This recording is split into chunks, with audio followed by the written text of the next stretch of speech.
Talking with them does not imply, for President Trump, does not imply changing your position. And the idea that Iran would receive some tangible economic benefit merely for stopping doing things that it shouldn't have been doing in the first place is just a non-starter. If there's a comprehensive deal, then of course the sanctions will come off at that point. When the regime in Iran is ready to talk about that, then there'll be a meeting.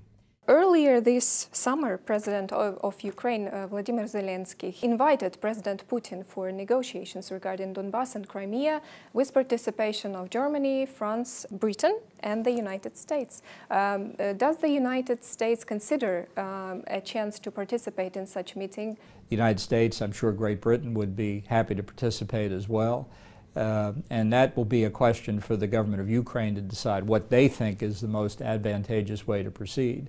But we'd be happy to support it. I think from the perspective of the new government in Ukraine, that President Zelensky would be well advised to look at how to unfold a strategy of dealing with the Russians very carefully. I don't think there's any reason to rush into one course of action or another. I don't suppose that the Europeans are going to have a solution that's readily apparent.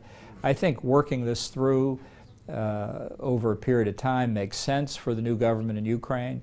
That also gives time to consider exactly what Putin may now be thinking, whether there's some possibility the Russian position will change.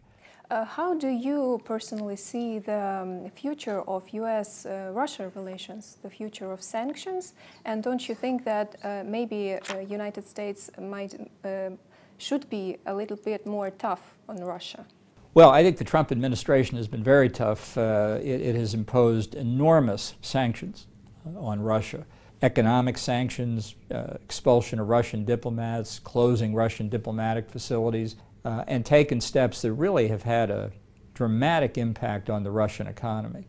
So if you look at the actual steps that we've taken, I think the record is very clear. We've put more sanctions on Russia than the European Union by a substantial margin.